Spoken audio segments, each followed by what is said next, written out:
Good morning students.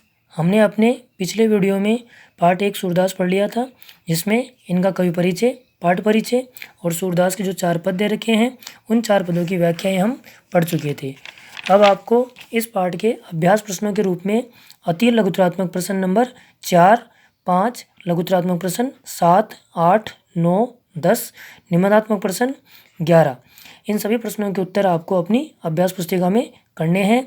आपकी 2 अभ्यास पुस्तिका बनेगी, एक व्याकरण की और एक अपने निर्धारित पाठ्य पुस्तक क्षितिज की। तो आपकी निर्धारित पाठ्य पुस्तक जो क्षितिज है उसकी अभ्यास पुस्तिका में इन प्रश्नों के उत्तर करने हैं। अब आगे हम चलते हैं पार्ट 2 तुलसीदास की ओर। सबसे पहले वही तुलसीदास का जीवन परिचय यानी कवि परिचय।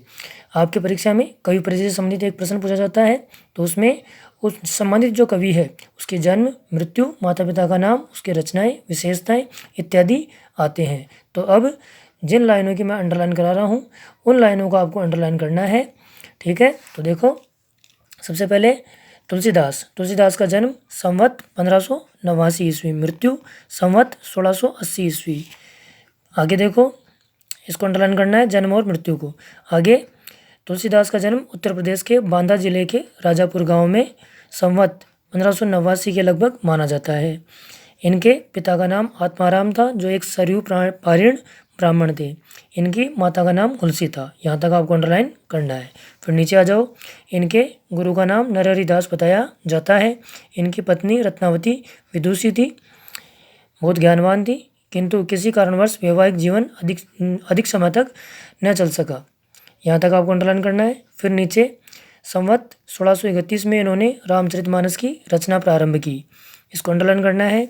फिर नीचे आ जाओ, इनकी रचनाएं इन्होंने राम के अन्य भक्त के रूप में दास्य भाव यानी सेवक का भाव अपनाते हुए अनेक काव्य ग्रंथों की रचना की, जिनमें से निम्नलिखित प्राप्त है: रामचरितमानस, विनय पत्रिका, दोहावली, गीतावली, कवितावली, रामाज्ञा प्रसन्न, बरवे रामायण, जानकी मंगल, पार्वती मंगल, रामलला नहचू, वैराग्य संदीपनी तथा श्री कृष्ण गीतावली। ये इनकी रचनाएं हैं। अब इनकी विशेषताएं क्या हैं देखो। तुलसीदास आदर्शवादी कवि थे। आगे नीचे, ये अवधी और ब्रजभाषा दोनों के पंडित थे। ये दोनों लाइनें आपको अंडरलाइन करनी है, ठीक है। अब आगे चलते हैं हम पाठ परिचय की ओर। पाठ परिचय में सबसे पहले लक्ष्मण परशुराम संवाद रामचरितमानस के बालकांड से उद्धृत है।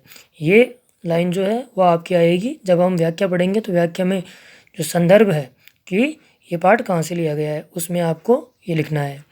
फिर प्रसंग बनेगा कि इस पाठ में क्या बताया गया है। तो देखो आगे, इसको अंडरलाइन करना है आपको। आगे देखो, धनुर्यज्ञ के पश्चात मुनि परशुराम शिव धनुष भंग का समाचार पाकर क्रोध में तमतमाते हुए वहां आते हैं, किंतु राम की विनयशीलता और विश्वामित्र के समझाने पर राम के शक्ति परीक्षण के बाद कि राम की शक्ति कितनी है, उनका क्रोध शांत हो जाता है।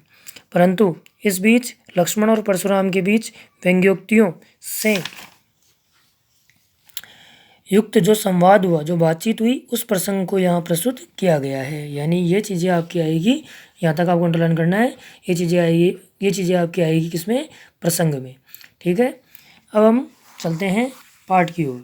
तो पाठ में जो पाठ है वो लक्ष्मण परशुराम संवाद, यानी लक्ष्मण और परशुराम के बीच में जो कुछ भी बातचीत हुई है उन सब का वर्णन यहाँ पर किया गया है, ठीक है। तो देखो, वही सबसे पहले हम व्याख्या करने के लिए 4 बातें मैंने आपको बताई थी मुख्य। तो 4 बातें कौन कौन सी है। सबसे पहले जो हम व्याख्या करेंगे उसमें सबसे पहले बनेगा संदर्भ, उसके बाद में बनेगा प्रसंग, उसके बाद में बनेगी व्याख्या, उसके बाद में बनेगा विशेष। तो संदर्भ में जो हम पाठ पढ़ रहे हैं, जो हम व्याख्या कर रहे हैं, उस व्याख्या में वो जो पाठ है वो कहाँ से लिया गया है, किताब का नाम क्या है, कवि का नाम क्या है।